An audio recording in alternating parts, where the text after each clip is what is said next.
உலகக்கோப்பை அல்லது ஐரோப்பிய சாம்பியன்ஷிப் போன்ற பெரும் கால்பந்து திருவிழாக்கள் தொடங்கிவிட்டாலே மைதானத்திற்கு வெளியேயும் உள்ளேயும் ரசிகர்களின் அலப்பறைகள் தாங்காது. அதில் மிக முக்கியமானது ரசிகர்கள் வைக்கும் விசித்திரமான மற்றும் வேடிக்கையான பெயர்கள்தான். ஸ்பெயின் நாட்டின் தீவிர ரசிகர்கள் தங்களை லா ஃபூரியா ரோஜா, அதாவது சிவப்பு ஆக்ரோஷம் என்று அழைத்துக் கொள்கிறார்கள். வழக்கமாக ஐஸ்லாந்து ரசிகர்கள் செய்யும் புகழ்பெற்ற வைக்கிங் கிளப் கொண்டாட்ட முறையை இந்த உலகக்கோப்பையில் ஸ்பெயின் ரசிகர்கள் கையில் எடுத்துள்ளனர். ஸ்பெயின் வீரர்கள் மைதானத்தில் கோல் அடிக்கும் போதோ அல்லது வெற்றி பெறும் போதோ ஒட்டுமொத்த ரசிகர் கூட்டமும் கைகளை தலைக்கு மேல் உயர்த்தி ஸ்பானிய தாளத்திற்கு ஏற்ப ஹூ என்று முழக்கமிட்டு மைதானத்தையே அதிர வைக்கின்றனர். மெக்சிகோ ரசிகர்கள் தங்களை மூவண்ண படை என்று பெருமையுடன் அழைத்துக் கொள்கிறார்கள். மெக்சிகோ போட்டிகளின் பொழுது மைதானங்கள் பச்சை நிற கடலாக காட்சியளித்தன.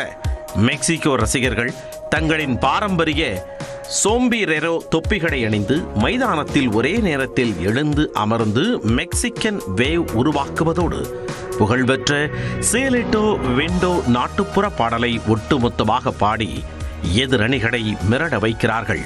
அமெரிக்காவின் அதிகாரப்பூர்வ ரசிகர் குழுவிற்கு தி அமெரிக்கன் அவுட்லாஸ் என்று பெயர்.